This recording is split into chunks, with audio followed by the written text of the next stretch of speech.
Bonjour, texte liturgique. 6e semaine de Pâques, année liturgique à mardi 12 mai 2026. Première lecture, Actes 16, 22 à 34. Crois au Seigneur Jésus, et tu seras sauvé, toi et toute ta maison. Lecture du livre des Actes des Apôtres. En ces jours-là, dans la ville de Philippe, la foule se déchaîna contre Paul et Silas. Les magistrats ordonnèrent de leur arracher les vêtements pour leur donner la bastonnade. Après les avoir roués de coups, on les jeta en prison, en donnant au geôlier la consigne de les surveiller de près. Pour appliquer cette consigne, il les mit tout au fond de la prison, avec les pieds coincés dans des blocs de bois. Vers le milieu de la nuit, Paul et Silas priaient et chantaient les louanges de Dieu, et les autres détenus les écoutaient. Tout à coup, il y eut un violent tremblement de terre, qui secoua les fondations de la prison. À l'instant même, toutes les portes s'ouvrirent et les liens de tous les détenus se détachèrent. Le geôlier, tiré de son sommeil, vit que les portes de la prison étaient ouvertes. Croyant que les détenus s'étaient évadés, il dégaina son épée et il était sur le point de se donner la mort. Mais Paul se mit à crier d'une voix forte, « Ne va pas te faire de mal, nous sommes tous là. » Ayant réclamé de la lumière, le geôlier se précipita et, tout tremblant, se jeta aux pieds de Paul et de Silas. Puis il les emmena dehors et leur demanda, « Que dois-je faire pour être sauvé, mes seigneurs ?» Ils lui répondirent, « Crois au Seigneur Jésus, et tu seras sauvé, toi et toute ta maison. » Ils lui annoncèrent la parole du Seigneur, ainsi qu'à tous ceux qui vivaient dans sa maison. À l'heure même, en pleine nuit, le geôlier les emmena pour laver leurs plaies. Aussitôt, il reçut le baptême avec tous les siens. Puis il fit monter chez lui Paul et Silas, il fit préparer la table et, avec toute sa maison, il laissa déborder sa joie de croire en Dieu. Parole du Seigneur. Psaume 137, 138, 1 à 2a, 2b 3, 7c 8. Ta main droite me sauve, Seigneur. Alléluia. Chapitre 137, 7c, de tout mon cœur, Seigneur, je te rends grâce.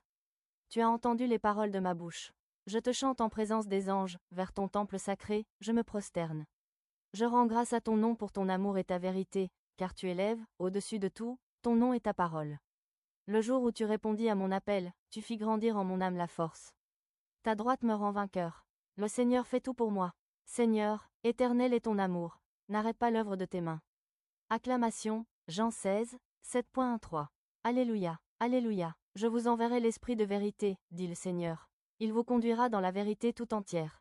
Alléluia. Évangile, Jean 16, 5 à 11. Si je ne m'en vais pas, le défenseur ne viendra pas à vous. Évangile de Jésus-Christ selon saint Jean.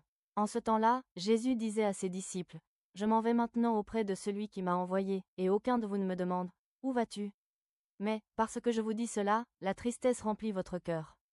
Pourtant, je vous dis la vérité, il vaut mieux pour vous que je m'en aille, car, si je ne m'en vais pas, le défenseur ne viendra pas à vous. Mais si je pars, je vous l'enverrai. Quand il viendra, il établira la culpabilité du monde. En matière de péché, de justice et de jugement. En matière de péché, puisqu'on ne croit pas en moi. En matière de justice, puisque je m'en vais auprès du Père, et que vous ne me verrez plus. En matière de jugement, puisque déjà le prince de ce monde est jugé. Acclamons la parole de Dieu. Méditation. L'Esprit Saint est le grand protagoniste des textes d'aujourd'hui.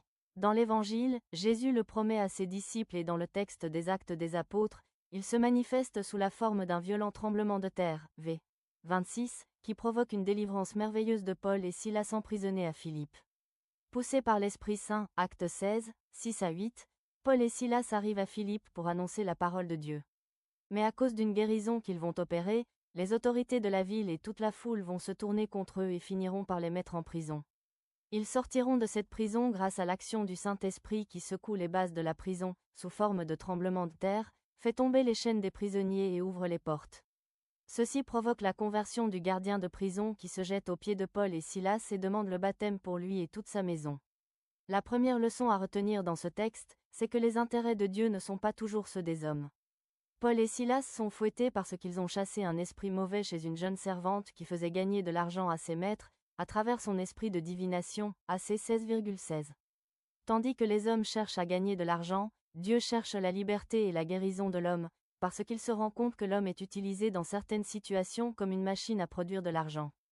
La deuxième leçon à retenir ici, c'est le courage d'annoncer la parole de Dieu, malgré les représailles de la part des hommes. La source de cette force, c'est l'Esprit Saint répandu dans notre cœur. Lui seul pourra nous libérer, nous rassurer devant les épreuves. L'Esprit Saint agit dans la vie des hommes et femmes qui mettent leur confiance en Dieu quel que soit le degré de difficulté qu'ils rencontrent. Quant à l'Évangile, nous continuons la lecture du discours d'adieu de Jésus à ses disciples. Son départ imminent les rend tristes. Mais avec une patience infinie, il les instruit sur le bienfait de son départ, aussi paradoxal soit-il. C'est de votre intérêt que je parte, car si je ne pars pas, le Paraclet ne viendra pas vers vous. Mais si je pars, je vous l'enverrai. Jean 16, 7. L'Esprit Saint est promis pour être le vrai protagoniste de la mission. Sans lui, Paul et Silas seraient restés en prison. Lorsque nous avons l'impression d'être seuls ou abandonnés, ayons confiance en Dieu et sachons qu'il ne nous laissera jamais seuls, car son Esprit Saint est là pour nous assister même dans les moments sombres de notre vie. Partant de ces textes, médite sur ton rapport avec l'Esprit Saint. Prière. Viens Esprit de notre Dieu, viens sur moi. Assiste les cœurs de tes fidèles, touche ma faiblesse, prends tout ce que je suis. Je mets ma vie et ma foi entre tes mains. Peu à peu tu arriveras, à m'inonder de ta lumière. Tu changeras tout mon passé et je chanterai pour toi. Action. À la fin de cette journée, avant de te coucher, prends quelques minutes pour voir dans quelles circonstances de la journée tu as écouté l'Esprit Saint avant d'agir. Et prends cette situation comme une référence durant toute ta vie.